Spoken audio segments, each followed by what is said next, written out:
మనము భయమందు బైబిల్ గ్రంథంలో చెప్తారు అనేక సార్లు యెహోవా యందు భయభక్తులు కలిగి ఆయన త్రోవల యందు నడిచే వారందరూ చాలు. ఇదే చాలు.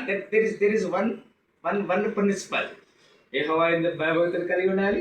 తర్వాత ఆయన త్రోవల యందు ఆయన ఫస్ట్ నుంచి అదే చెప్తున్నాడు. నీవు కుడికి కానీ ఎడమకు కానీ తొలగొద్దు. నీవు కుడికి కానీ ఎడమకు కానీ తొలగొద్దు. Okay right. మనకు అర్థం కావాల్సిన విషయంలో మన ఆలోచనలో మనం మాట్లాడుకుంటాం. తర్వాత ఇంకా పాత నిబంధనలో మనం చూసినప్పుడు మరి అనేక మంది భక్తులు దేవుని కొరకు వారు ఎన్నో స్వర కార్యాలు చేశారు. ఫర్ ఎగ్జాంపుల్ ఏలియా అనుకుంటున్నాడు. ఏమనుకున్నాడు ఏలియా?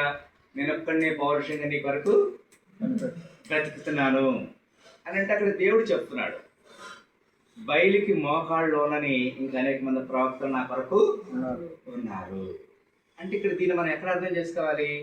ఆ రోజులు ఏలియా ఒకడే ఛాలెంజ్ చేస్తున్నాడు, మీరు యెహోవా దేవుడైతే యెహోవాకి మొక్కండి, బయలుదేవుడైతే బయలుదేవుడికి మొక్కండి. అట్లా మొక్కుతూ అట్లా ఛాలెంజ్ చేస్తూ లాస్ట్గా ఆయన అయితే ఎంతో గొప్ప త్యాగం చేశాడు. ఆ తర్వాత అంటే నేను అనుకుంటున్నాను మనకు అర్థం కావాల్సిన విషయము, బయలుకి ఆ రోజుల్లో ఆయన కూడా పౌరుషంగా ఉన్నాడు అనుకుంటున్నాడు, కానీ 450 మంది బయలు ప్రవక్తలు కూడా ఏం చేశాడు?